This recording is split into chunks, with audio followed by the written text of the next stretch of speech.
आप टाइप करिए गूगल में justice Katju song of the stormy petrol. मैंने उसको समझाया उसका पोएम का मतलब आप नहीं समझ पाएंगे वो पोएम को। मैंने तो पढ़ी ही नहीं है कभी वो। पढ़ा क्या है आपने?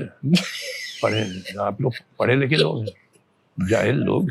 इस देश में ब्रह्म ज्ञान एक ही इंसान को नहीं, अब मेरे को बोल लेती थी। इस देश में एक आदमी को ब्रह्म ज्ञान है और उन्हीं को वेदों का, मुल्क का, पानी का, हवा का, वायु का, अग्नि का, और उस इंसान का नाम है जस्टिस मार्कंडे काटजू साहेब। ये अक्सर होता है, ये बात सही है आपकी। मैं आपको उदाहरण दूं कि एक समय मुझसे कई लोगों ने कहा कि साहब आप ही ऐसी बात कहते हैं और कोई। मैंने कहा देखो ऐसा होता है कि अक्सर सारी दुनिया गलत बात कर रही है, एक ही आदमी सही। जैसे उदाहरण के लिए 1543 में एक आदमी था कोपरनिकस, उसने पहली बार कहा कि पृथ्वी जाती है सूरज के अराउंड। उसके पहले सारी जो बाइबल की थ्योरी थी और टोलमी की थ्योरी थी कि सूरज जाता है पृथ्वी के अराउंड। उसने लिखा, एक लेख लिखा, उसमें साबित किया। अकेला आदमी था और बड़ा खतरनाक चीज थी कहना ये, क्योंकि ये बाइबल के खिलाफ जाती थी। बाइबल में लिखा है कि सूरज जाता है पृथ्वी के अराउंड, और बाइबल के खिलाफ कोई बात करना ये एक मतलब मृत्यु दंड मिलता था। आपको you will be burned at the stake,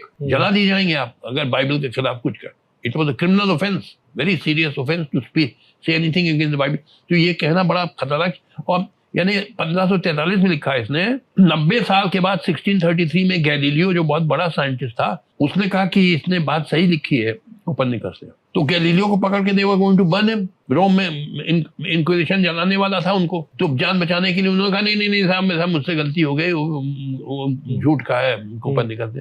ही रिकेंटेड। कहने का मतलब बहुत दिन तक इतना डर था लोगों को ये बात कहने का, मगर आज सब लोग मानते हैं। डर था। और इसने जो बात कही थी कोपरनिकस ने, उसमें भी ये कहा था कि मेरे मरने के बाद आसपास के बात करना ही है।